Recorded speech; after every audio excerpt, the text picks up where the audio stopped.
বন্ধুরা, মাশরুম রান্না করছি। দেখো, মাশরুমগুলো কেটে গরম জলে ধুয়ে নিয়েছি, দেখেছো?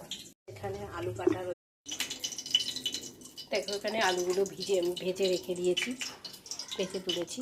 দেখো মাশরুমগুলো, দেখো একসাথে আলুটা মাশরুমটা ধুয়ে নিয়েছি। একটু যেহেতু জল বেরিয়েছে, ওই জন্য আমি একসাথে আলুটা। এখানে আদা রসুন পেঁয়াজ সব পেস্ট করে নিয়েছি। জিরে, লঙ্কা, টমেটো আছে, পেঁয়াজ আর টমেটো আছে। জলটাই নেই, তেলটা দিয়ে দিয়েছে, তেলটা ছেড়ে দিয়েছে। দেখো একটু তেল ছেড়ে, তো এগুলো নামিয়ে নেবো। এগুলো তুলে রেখে দিয়েছি, ঠিক আছে। জিরে দিয়ে দিয়েছি, তেজপাতা দিয়ে দিয়েছি।